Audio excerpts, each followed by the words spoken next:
नमस्कार, सीएनबीसी आवाज मोतीलाल ओसवाल स्टूडियो में आप सभी का स्वागत है। शुरुआत करेंगे 10 के दमदार ट्रेड्स की हेडलाइंस के साथ। मजबूत शुरुआत के बाद बाजार में कंसोलिडेशन का मूड, हल्की बढ़त के साथ निफ्टी 24,400 के करीब, बैंक निफ्टी फ्लैट, वहीं आधे % से ज्यादा की तेजी के साथ मिड कैप और स्मॉल कैप की आउट परफॉर्मेंस जारी। बाजार में बिग स्टॉक्स का जलवा कायम। बजाज ऑटो करीब 3% चढ़कर निफ्टी का टॉप गेनर बना। साथ ही पेटीएम और श्री सीमेंट में भी करीब 5% तक उछाल। दोनों वायदा के टॉप गेनर्स में हुए शुमार। साथ ही सीजी पावर और हिंद जिंक में भी खरीदारी कायम। ऑटो शेयरों में दूसरे दिन भी तूफानी रफ्तार, 2.25% चढ़ा सेक्टर इंडेक्स। हीरो मोटो 3% ज्यादा उछलकर वायदा के टॉप गेनर्स में शामिल। बॉश, M&M और एशर में भी 2% की बढ़त। बाजार में बिग स्टॉक्स का जलवा कायम। बजाज चार्ट, जीपीटी और स्पॉटलाइट पड़े सटीक। मजबूत चार्ज के दम पर एचडीएफसी लाइफ निफ्टी के टॉप गेनर्स में शुमार। साथ ही सुबितो केमिकल, पिडिलाइट और एलआईसी हाउसिंग भी मजबूत। उधर स्पॉटलाइट, आयशर मोटर्स करीब 2% मजबूत। रिजल्ट के बाद फिसला गोदरेज कंज्यूमर, शेयर करीब 5% गिरकर वायदा के टॉप लूजर्स में शामिल। साथ ही ब्लू स्टार और पीवी फिनटेक 3% तक लुढ़के, लेकिन नतीजों के बाद कैंसाई नेरोलैक में 5% का उछाल। चलिए 10 के दमदार ट्रेड्स में आपका स्वागत है। हमारे साथ अमित सेठ और आशीष बहेती पिछले शो से बने हुए हैं। साथ ही सौमिल मेहता और विकास सालुंके भी जुड़ेंगे। नतीजों पर बात करेंगे केपीआईटी टेक के को फाउंडर, सीईओ और एमडी किशोर पाटिल से, और उसके अलावा मार्केट आउटलुक पर चर्चा करने के लिए एबेकस म्यूचुअल फंड के head of research and investment Sanjay दोषी होंगे हमारे साथ, उनसे बातचीत होगी। और टेक्निकल्स पर कोटक सिक्योरिटीज़ के श्रीकांत चौहान होंगे। ऑपरेशन सिंदूर के 1 साल पूरे होने पर डिफेंस सेक्टर में क्या बदला, ये समझेंगे हॉरमास से। एक नज़र मार्केट पर इस समय, और थोड़ा मैंने हेडलाइन में गलत बोल दिया आपको, 24,400 पर नहीं है, हम 24,350 पर हैं। और मिड कैप इंडेक्स यहाँ पर तेज़ी थोड़ी कम हुई है, ऊपरी लेवल से थोड़ा सा हम हल्के हुए हैं। हालांकि एडवांस डिक्लाइन अभी भी ठीक ठाक है, 2:1 का। Stock of the day without a doubt Paytm, अभी भी करीब 5.25% ऊपर। F&O का टॉप गेनर इस समय। इसके अलावा पॉलीकैब, सीजी पावर 3.5% ऊपर, फिर से डे हाई पर आ गया है। ये भी आज का हमारा एक बिग स्टॉक था। ये देखिए, एक सेकंड डिप आई इसमें, उसमें भी बाइंग आ गई, 0.25% ऊपर। Hitachi, Shri cement, hero MotoCorp, ये कुछ स्टॉक्स हैं जहाँ अच्छी तेज़ी है। नीचे क्या है, गोदरेज कंज्यूमर 5% नीचे, केपीआईटी टेक 5% नीचे, ब्लू स्टार 3.5%, केईआई 3.5% नीचे, पीबी फिनटेक रखिएगा एक बार जरा।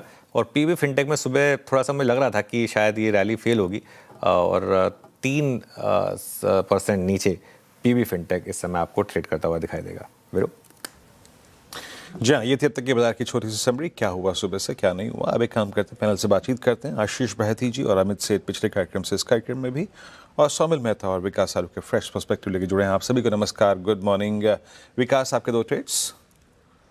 Good morning Virendra ji. देखो, ओवरऑल मार्केट पॉजिटिव ही लग रहा है यहाँ से, और मेरे दोनों भी काउंटर जो है बाय साइड ही रहेंगे। पहले तो अल्ट्राटेक सीमेंट मुझे स्ट्रांग लग रहा है। यहाँ पे एक वीकली चार्ट पे एक ब्रेकआउट देखने मिला था, और कल एक अच्छा अपसाइड मोमेंटम कैरी करते हुए देखने मिल रहा है। तो अल्ट्राटेक सीमेंट को बाय करना है।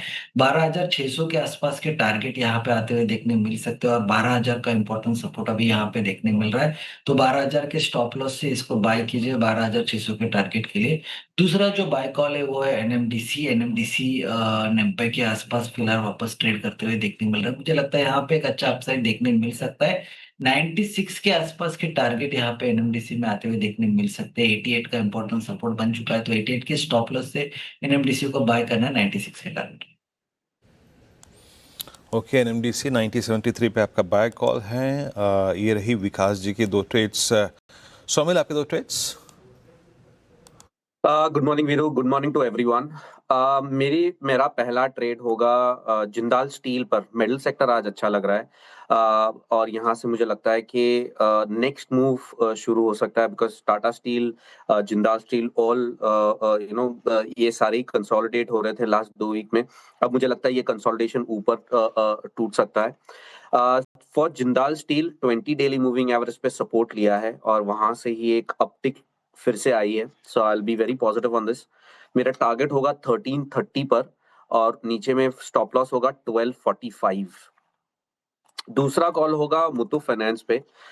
मुथूट फाइनेंस में एक फ्लैग पैटर्न का ब्रेकआउट ऊपर की तरफ हुआ है, taking support at 20-40 daily moving average. Already एक अप ट्रेंड में है, लॉन्ग टर्म अप ट्रेंड में है। मीडियम टर्म में थोड़ा सा करेक्शन देखने मिला था, लेकिन मुझे लगता है कि अब कंप्लीट होता है यहाँ पे और नया वेव ऊपर में शुरू होता है। स्टॉप लॉस रहेगा 3470 और टारगेट ऊपर में होगा 3800। ओके, मुथूट फाइनेंस हो गई ट्रेड। अमित जी, आपकी 2 ट्रेड्स इस समय की? जी अनुज जी, पहला ट्रेड रहेगा टाटा स्टील। टाटा स्टील में एक अच्छी स्ट्रेंथ हम देख रहे हैं, यहाँ पे एक पुल बैक जनरेट हुआ था और उसके बाद it's on the verge of making a new high.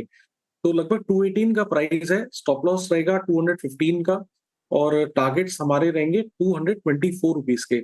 दूसरा स्टॉक जी ऑटो से रहेगा टीवीएस मोटर। टीवीएस मोटर ने पुल बैक के बाद एक अपना जो रेजिस्टेंस था जो कि लगभग 3620 का था उसे क्रॉस किया है। तो यहाँ पे एक अच्छा पुल बैक जनरेट हो रहा है, इसे बाय करना है। स्टॉप लॉस रहेगा 3640 का, 3640 का और टारगेट्स रहेंगे 3760 के। ओके। आशीष जी, आपकी 2 ट्रेड्स? अनुज जी, पहली ट्रेड रहेगी एसबीआई लाइफ पर। यहाँ पे मोमेंटम में स्ट्रेंथ पकड़ रहा है स्टॉक और सबसे एक पूरे सेक्टर में टेलविंड बन रहा है, तो यहाँ पे इस मोमेंटम को चेज करने की सलाह रहेगी। स्टॉक भी अपने 20 टाइम को सरपास कर रहा है अभी, तो 1840 का स्टॉप लॉस लगाकर यहाँ खरीदारी की जा सकती है। 1910 और 1950 दो टारगेट के लिए इसमें खरीदारी की सलाह है। दूसरा जो स्टॉक हमें अच्छा लग रहा है वो है एम का, महिंद्रा एंड महिंद्रा। यहाँ पे भी मोमेंटम स्ट्रॉन्ग बन रहा है और 3320 का स्टॉप लॉस लगाकर यहाँ खरीदारी की सलाह है। ऊपर में 3450 और 3500 तक के भी टारगेट्स इसमें देखे जा सकते हैं। ओके, चलिए एक और मैनेजमेंट से बात करते हैं। केपीआईटी टेक, नंबर्स के बाद स्टॉक में थोड़ा दबाव है। तिमाही आधार पर केपीआईटी टेक के रेवेन्यू में 6% और मुनाफे में 23% का उछाल है, लेकिन मार्जिन पर हल्का दबाव है। हमारे साथ बात करने के लिए केपीआईटी टेक के को फाउंडर, सीईओ और एमडी किशोर पाटिल मौजूद हैं। किशोर जी, गुड मॉर्निंग।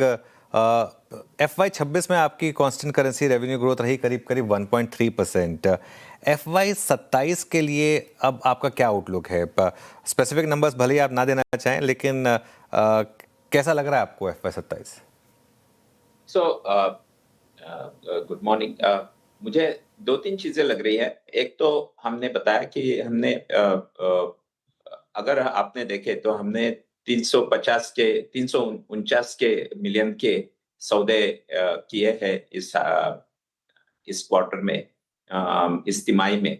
उसके कारण हमारा एक तो मोमेंटम जो है वो इस साल में बढ़ जाएगा। हमें जनरली बहुत पॉजिटिविटी लग रही है मार्केट में। अभी के हमारे के लिए हमने जैसे बताया है, 2 प्रोग्राम जो है हमारे वो खत्म होने वाले हैं। एक में वो कैंसिल हो गया है। इन दोनों के कारण हमें फर्स्ट हाफ में थोड़ा दबाव रहेगा, लेकिन हमारी जो ग्रोथ है बाकी के एरिया में वो अच्छी रहेगी। इसके कारण मुझे लगता है कि ओवरऑल साल में हमारा प्रदर्शन इस साल से बहुत अच्छा रहेगा, ऐसा लगता है हमें। और प्रॉफिटेबिलिटी भी हमने बताया है गाइडेंस, उसमें से हमने जैसे बताया कि हमारा 20.5% EBITDA टू 21.2% इसके बीच में रहेगा। ग्रोथ करेंसी पे भी थोड़ा किशोर जी, डिपेंड रहता है, इसलिए हमें रेंज देनी पड़ती है।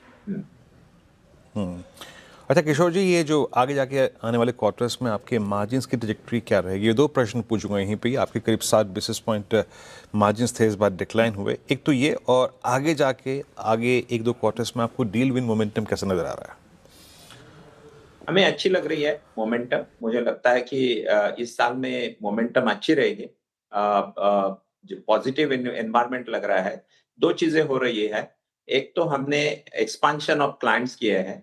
जो पहले हम 2025 पे फोकस करें वो तो हमारी स्ट्रेटजी है, बट उसके बाहर हम नए मार्केट्स में गए हैं, नए एरिया में गए, जैसे कि ऑफ हाईवे कमर्शियल में, और उधर हमें ज्यादा ग्रोथ मिल रही है। जैसे कि ऑफ हाईवे कमर्शियल में लास्ट साल 17% ग्रोथ मिली हमें। नेक्स्ट अगले साल में भी ज्यादा दिख रही है। हमें एआई का भी पॉजिटिव बेनिफिट मिलेगा ऐसा दिख रहा है। हमारे प्रोडक्ट्स और सॉल्यूशन की ग्रोथ रहेगी। सो अगले साल में जो पहले फर्स्ट H1 में हमें जो थोड़ी सी दो प्रोजेक्ट्स खत्म हो जाएंगे, उसके कारण नरमी रहेगी। लेकिन हमें लगती है कि बाद में H2 में और आगे जाके इसमें बहुत बढ़ावा आ जाएगा। किशोर जी, आपने जो एक इजराइल कंपनी का एक्विजिशन किया था, क्या ये माने कि वो थोड़ा सा अनसक्सेसफुल रहा है? क्योंकि 2023 का रेवेन्यू 42.4 मिलियन था और 2025 में उससे आधा भी नहीं हुआ, 19 मिलियन डॉलर्स के करीब रहा। दो तीन चीजें हैं इसमें।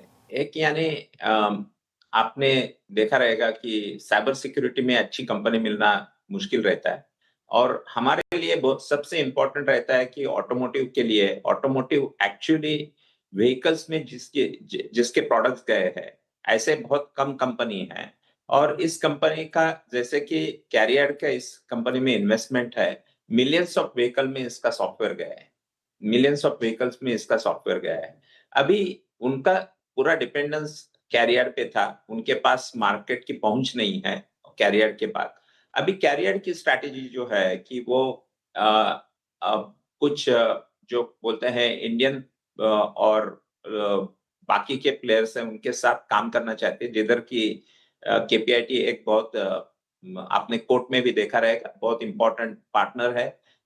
सो उसके कारण एक तो कैरियर में ग्रोथ मिलेगी, बट दूसरी चीज ऐसी है कि जो केपीआईटी है वो ये प्रोडक्ट बाहर जाके ले सकता है। ये टेक्नोलॉजी अच्छी है, प्रूवन है, व्हीकल के अंदर गई है, और इसके लिए हमने ये अलग अलग हिस्सों में ये एक्विजिशन हम पूरा करेंगे। उसका कारण ऐसा है, हम देख लेंगे कि उसमें जो माइलस्टोन हमने डिसाइड किए है बहुत प्रॉफिटेबिलिटी एंड ग्रोथ पे, वो हमें अचीव कर सकते हैं। हमें बहुत भरोसा है कि वो कर सकते हैं, लोग बहुत अच्छे हैं, टेक्नोलॉजी अच्छी है और कैरियर जैसा पार्टनर है। सो ये तीनों के कारण हमें इसमें हमें ज्यादा कॉन्फिडेंस लग रहा है। किशोर जी, आपके हेड काउंट्स डिक्रीज हुए हैं, I mean slightly to 12,520, I mean 12,520 तक का। थोड़ा सा अगले 1-2 क्वार्टर में आपका जो हायरिंग प्रोग्राम है उस पर एक प्रकाश डालेंगे? हाँ, अभी हमारे 3-4 साल का अगर आपने देखा तो हमारे रेवेन्यू पर पर्सन इंक्रीज हुए हैं। एक्चुअली आपने लास्ट 4 साल देखे आपने, तो एवरी क्वार्टर में हमारा रेवेन्यू पर पर्सन बढ़ा है, और हमें लगता है वो आगे जाके बढ़ेगा एआई के कारण। और हमने जो सॉल्यूशंस एंड प्रोडक्ट्स में जो फोकस किया है, हमारा रेवेन्यू पर पर्सन बढ़ेगा। हमें लगता है कि अभी वो जो दिन है कि number of people and growth, वो डिस्कनेक्ट हो सकता है। हमें लगता है हमारे बिजनेस मॉडल जैसे चेंज हो रहे हैं, उसमें से वो जैसे पहले लीनियर था वो वैसा रहेगा नहीं, और उसके कारण मुझे लगता है कि ये जो अमाउंट, ये जो है, हम तो एक्चुअली हमें ऐसा लगता है कि इसका कोई डायरेक्ट ताल्लुक नहीं रहेगा। हमारी आर&डी में इन्वेस्टमेंट बहुत बढ़ रही है, सो हम उधर लोग बढ़ा रहे हैं, हम प्रोडक्ट डेवलपमेंट में लोग बढ़ा रहे हैं, हम सॉल्यूशन बिल्डिंग में लोग बढ़ा रहे हैं, लेकिन हमें एक्चुअली प्रोजेक्ट्स डिलीवरी में कम लोग लग सकते हैं। ऑलराइट किशोर जी, बहुत बहुत शुक्रिया आज हमारे साथ जुड़ने के लिए। ऑल द बेस्ट आपको FY 27 के लिए। चलिए अब मार्केट आउटलुक पर चर्चा करने के लिए हमारे साथ एबेकस म्यूचुअल फंड के हेड ऑफ रिसर्च और इन्वेस्टमेंट संजय दोषी मौजूद हैं, जिनके पास इक्विटी रिसर्च और फंड मैनेजमेंट में 20 साल का अनुभव है। उनसे बात करेंगे। गुड मॉर्निंग संजय जी आपको, और CNBC आवाज़ पर शायद मेरी आपसे पहली बार इंटरेक्शन हो रही है, तो बहुत बहुत स्वागत है आपका, और होपफुली आगे आपसे बात होगी काफ़ी। सबसे पहला सवाल, इस समय जो मार्केट का मूड माहौल आप देख रहे हैं, उसमें मिड और स्मॉल कैप में मैसिव आउट परफॉर्मेंस रही है पिछले 2-3 महीने से। एज अ फंड मैनेजर आप इसको कैसे देखते हैं, और क्या आपको लगता है कि ये स्पेस यहाँ से भी आगे आउट परफॉर्म करेगी? नमस्कार आपको अनुज, आपकी टीम को और आपके दर्शकों को आपके शो का हिस्सा बनाने के लिए बहुत धन्यवाद। आपने जो कहा अभी, जैसे मिड और स्मॉल कैप में हमने काफ़ी अच्छी रैली देखी है, ये हमारा व्यू भी इसी तरफ था। हम अबैकस म्यूचुअल फंड लॉन्च किए हमने, हमें लाइसेंस मिला अगस्त 2025 को, और दिसंबर 2025 में हमारा पहला फंड आया जो था अबैकस फ्लेक्सी कैप फंड। उसकी पोजीशनिंग भी हमारी इसी तरफ थी कि स्मॉल एंड मिड कैप में हमें पर्टिकुलरली बेटर अपॉर्चुनिटी दिख रही थी from the next 3-4 year point of view. तो अगर हम हमारा पोर्टफोलियो भी देखें अबैकस फ्लेक्सी कैप, वहाँ पे हमारा मिड एंड स्मॉल कैप के तरफ ज़्यादा है, करीबन 50% portfolio small and mid cap में है, जिसमें स्मॉल कैप करीबन 30% है और लार्ज कैप करीबन 43-44% है। तो हम मानते हैं कि जो भारत की स्ट्रक्चरल स्टोरी है, जो अर्थव्यवस्था में जो ग्रोथ हम देख रहे थे, जो करीबन 5.5% चली गई थी और अब हम फिर से 7.5-8% की ग्रोथ पे आ रहे हैं। कॉर्पोरेट के जो नतीजे हैं, जो मुनाफे में ग्रोथ है, वो करीबन 2-3% तक चले गए थे, इन टर्म्स ऑफ धीमे हो चुके थे और अब हम लास्ट 2-3 क्वार्टर से देख रहे हैं कि उसमें एक पिकअप आया है। हम 9-10% निफ्टी अर्निंग्स ग्रोथ देख रहे थे और ऑब्वियसली आगे जाके हमारी व्यू था कि ये 12 से 15% तक जा सकता है। नियर टर्म एक थोड़ा-सा चैलेंज है, ये वेस्ट एशिया कॉन्फ्लिक्ट की वजह से जो क्रूड में थोड़ा बहुत तेज़ी हमने देखी है, हम उसे एक near term short term view लेते हैं। हमारे जो एक मीट फ्रेमवर्क है अबैकस में, उसमें हम ये मानते हैं कि ये शॉर्ट टर्म इवेंट है। जो नॉर्मली हमने देखा है पास्ट में, शॉर्ट टर्म इवेंट आपको लंबे इन्वेस्टर के लिए एक अपॉर्चुनिटी देती है to come back in the market.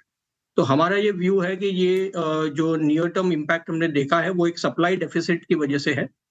जैसे ही ये इशू रिजॉल्व होता है, crude fundamentally should come back towards more reasonable level, करीबन $70-80 के आसपास, जो भारत के लिए बहुत ही अनुकूल है।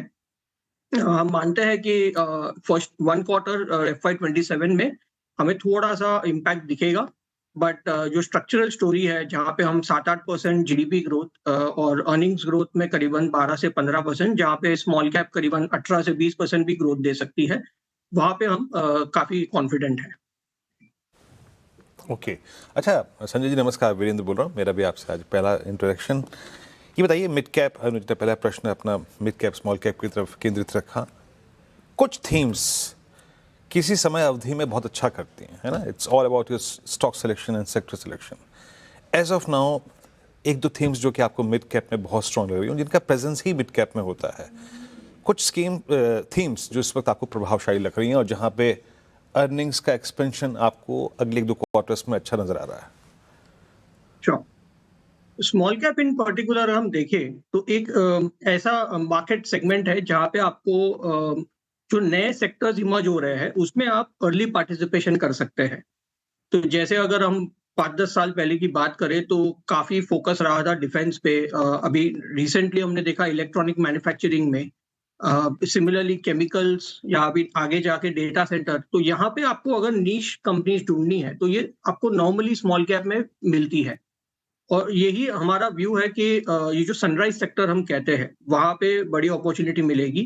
अगर हम हमारे व्यू के बारे में बात करें तो जो सेक्टर्स आप पूछ रहे थे, तो रिन्यूएबल से लेके इलेक्ट्रॉनिक मैन्युफैक्चरिंग से लेके नीश इंजीनियरिंग कंपनीज जो एरोस्पेस और डिफेंस में उनका वैल्यू चेन में एक ग्लोबल लेवल पे जो हिस्सा लेते हैं, including areas of data centre जहाँ पे यूनिक अपॉर्चुनिटी मिलेगी on engineering and power management. तो ये सब सेगमेंट हमें लग रहा है कि जहाँ पे मैक्रो ट्रेंड पॉजिटिव है ग्लोबल लेवल पे और डोमेस्टिक लेवल पे भी गवर्नमेंट का जो फोकस है, जहाँ पे हमको मैन्युफैक्चरिंग इंप्रूव करनी है, जहाँ पे हमें इंपोर्ट डिपेंडेंस कम करना है और एट अ लेवल हम ग्लोबल लेवल पे एक रोल प्ले कर सके। आई थिंक इन सब सेक्टर्स में हमें काफी पॉजिटिव व्यू लगता है। On the other side health care space में जैसे CDMO की अपॉर्चुनिटी काफी बड़ी लग रही है और प्रीमियम कंजम्पशन में अभी जिस हिसाब से भारत की इकोनॉमी है और जो पर कैपिटा इनकम है, I think over the next 5-10 years यहाँ पे बहुत बड़ी बढ़ोतरी होगी और जो कंजम्पशन ट्रेंड है जो प्रीमियम सेगमेंट में, उसमें काफी बड़ा पिकअप दिखेगा। तो ये 3-4 सेगमेंट हम काफी पॉजिटिव हैं। ओके, 3-4 सेगमेंट यहाँ पर काफ़ी पॉजिटिव हैं आप। संजय जी, ये एक तो स्पेसेस और जहाँ पर थोड़े से मूव आने शुरू हुए हैं, जैसे कि अगर आप देखें कुछ स्पेशलिटी केमिकल स्टॉक्स हैं जहाँ पर ठीक ठाक मूव हैं, कुछ मिड कैप कंपनियों ने आउट परफॉर्मेंस दिखानी शुरू करी है। यहाँ पे कुछ आप स्टॉक्स को अपने पोर्टफोलियो में ले रहे हैं क्या? श्योर। स्पेशलिटी केमिकल्स इज एक सेगमेंट जहाँ पे हमारा व्यू भी काफी पॉजिटिव है। ग्लोबल वैल्यू चेन में काफी बड़ी अपॉर्चुनिटी है। बहुत सारी कंपनीज डेवलप मार्केट्स में अपना प्रोडक्शन कम करके एक रीजनेबल सप्लाई जोन ढूंढ रहे हैं जो चाइना के अलावा भी जो सपोर्ट कर सकता है। और हमने देखा है इंडियन केमिकल इंडस्ट्री ने लास्ट 10-15 साल में काफी प्रोग्रेस किया है, काफी केपेक्स हुआ है, काफी केमिस्ट्रीज हमने मास्टर की है। आई थिंक इसी का लंबा बेनिफिट दिखेगा, और खास करके जब हम नए मैन्युफैक्चरिंग की तरफ जाएंगे जहाँ पे सेमीकॉन से लेकर रिन्यूएबल सेल वेफर की मैन्युफैक्चरिंग है, इस पूरे वैल्यू चेन में आपको स्पेशलिटी केमिकल्स में काफी बड़ी अपॉर्चुनिटी मिल सकती है। तो फ्रॉम अ पोर्टफोलियो पर्सपेक्टिव भी हम काफी सिलेक्टिव बेसिस पे इन स्पेस में पोजीशन बनाए हुए हैं। थोड़ा सा लंबा व्यू लेके 3 से 5 साल का व्यू लेके हमें लगता है कि काफी बड़ा अपॉर्चुनिटी मिलेगा on a global supply chain basis and improvement in manufacturing in this space. अच्छा संजय जी, अब आते हैं थोड़ा फ्रंट लाइन स्पेस पे, लार्ज कैप्स पे। हमने देखा उस समय अवधि में जब क्रूड बहुत शार्प था, 120 के आसपास हम चले गए थे, 126 भी देखा हमने लास्ट वीक। बाजार ने अपने आप को थोड़ा सा, अगर आप देखें, हमने तालमेल को बिठाया है ना, एनर्जी स्टॉक्स में, पावर स्टॉक्स में अच्छा मुंह दिखा गया उस पर। ईवी, एथेनॉल, आपने इस थीम के अंतर्गत, आई मीन इस गियर शिफ्टिंग के अंतर्गत, अपने आप को रीअलाइन करने के क्रम के अंतर्गत क्या देखा? किन स्टॉक्स पे आपका जो ट्रस्ट था या फिर कन्विक्शन था बढ़ा इस अवधि में? हम थोड़ा सा लंबा व्यू लेके काम करते हैं, करीबन 3 से 5 साल का व्यू लेते हैं। हमारा फंडामेंटल व्यू ये है कि क्रूड या तेल का जो भाव है, हमें नहीं लगता कि स्ट्रक्चरली ये $100-120 रहना चाहिए। इसके 2-3 रीजन है। एक, पहला कि जो इंटेंसिटी ऑफ क्रूड है इकोनॉमीज में, जो उनका यूजेज है वो काफी रिप्लेस हो रहा है काफी जगह पे। जैसे आपने ईवी का कहा कि मोबिलिटी पॉइंट ऑफ व्यू से जो इलेक्ट्रॉनिक व्हीकल्स का जो पेनिट्रेशन बढ़ रहा है, तो उससे ऑटोमेटिकली क्रूड की रिक्वायरमेंट कम हो रही है।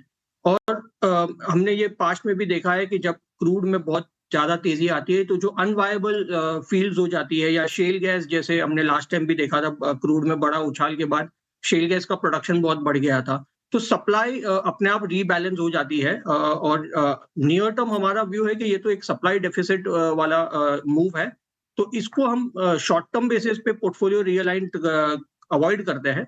पर स्ट्रक्चरली हम, जैसे आपने कहा, ईवी का जो अपॉर्चुनिटी है या रिन्यूएबल का जो अपॉर्चुनिटी है, ये हमें लग रहा है कि ये स्ट्रक्चरल ट्रेंड है। तो ये हम हमारे पोर्टफोलियो में आपको काफी नाम मिलेंगे जो इस ट्रेंड को हम खेलने की कोशिश कर रहे हैं। ओके, चलिए संजय जी, बहुत बहुत शुक्रिया आज हमारे साथ जुड़ने के लिए, और अच्छा लगा आपसे बात करके। होपफुली आगे और बात करेंगे आपसे। थैंक यू सो मच आज हमारे साथ जुड़ने के लिए। चलिए अब आगे बढ़ते हैं। आज ऑपरेशन सिंदूर का 1 साल पूरा हुआ है। इस 1 साल के बीच डिफेंस स्टॉक्स में क्या शानदार तेज़ी रही है, ये पूरा डेटा लेकर हरमास जुड़े हैं। हरमास, गुड मॉर्निंग। गुड मॉर्निंग अनुज। और इस 1 साल में बहुत कुछ ऐसा हुआ है जिस पर आत्मनिर्भर भारत और डिफेंस सेक्टर को ज़्यादा बल दिया गया है, तो उन सब की बात हम करेंगे। लेकिन पिछले 1 साल में अगर आप देखें तो निफ्टी इंडिया डिफेंस इंडेक्स जो है, जिसमें 30% की तेज़ी आपको देखने मिली है, और उसमें कई सारे ऐसे स्टॉक्स हैं जिन्होंने आउट परफॉर्म करा है सेक्टर को, इंडेक्स को। MTR टेक एक ऐसा स्टॉक है जो कि टॉप परफॉर्मर रहा है पिछले 12 महीनों का। 350% की तेज़ी यहाँ पर देखने मिली। हालांकि ये और बात है कि MTR टेक के अन्य बिजनेसेस भी है डिफेंस के अलावा। एक्सिस केड्स में 180% की और अपोलो माइक्रो में भी 164% की तेजी देखने मिली है। अन्य छोटे नाम जो है, Data Patterns, Dynamatic Techs, Bharat Forge, जिसके भी और अन्य बिजनेसेस है, लेकिन वहां पर भी 72% की तेजी देखने मिली है पिछले 12 महीनों में। एम्फोसिस इस वक्त सरकारी PSU कंपनियों पर भी था, तो उन सरकारी डिफेंस कंपनीज में जो कि गार्डन रीच एक आउट परफॉर्मर बनकर निकला है। BEL में 40% की तेजी थी, कोचिन शिपयार्ड में 18% की तेजी थी। लेकिन 2 बड़े नाम ऐसे हैं जो कि अंडर परफॉर्मर्स रहे हैं, और यही 2 इकलौते ऐसे स्टॉक्स हैं जिन्होंने नेगेटिव रिटर्न्स दिए हैं 12 महीनों में। मैसगांव डॉक एक नाम है जिसमें 11% की गिरावट है, और भारत डायनामिक्स में 8% की गिरावट है। अब पिछले 12 महीनों में इस पूरे सेक्टर में हुआ है क्या? जब बजट में एम्फोसिस ज़्यादा दिया गया है डिफेंस सेक्टर को, आवंटन में 15% का इजाफा देखने मिला है। केपेक्स बजट में भी 22% की तेजी देखने मिली थी, और यह आंकड़ा भी 2 लाख करोड़ के पार है। केपेक्स में भी ज्यादातर जो है डोमेस्टिक प्रोक्योरमेंट पर ज्यादा बल दिया गया है, ज्यादा एम्फोसिस दिया गया है। तो इन सभी चीजों की वजह से सेक्टर फोकस में रहा है, और उस वजह से इन सभी कंपनियों की ऑर्डर बुक्स अगर आप देखें, ये तीसरी तिमाही के नतीजों के बाद की ऑर्डर बुक डिस्क्लोजर्स है। HAL की ऑर्डर बुक लगभग 1.5 लाख करोड़ के आसपास है, और तीनों ship builders, Mazagon dock, Garden Reach, Cochin shipyard को अगर आप मिलाकर भी देखें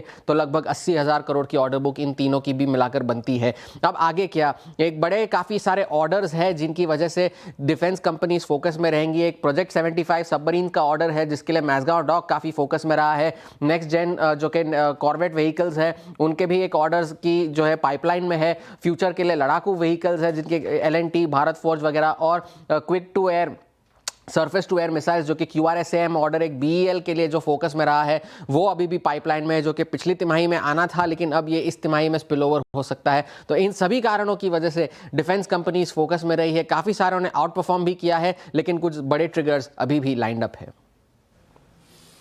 शुक्रिया हरमुज इस पूरी चर्चा के लिए। और इस बीते एक साल में क्या प्रभाव पड़ा इस पूरी घटना का, ऑपरेशन सिंदूर का, इस पूरे सेक्टर पर समझाने के लिए ये बीते 12 महीने में।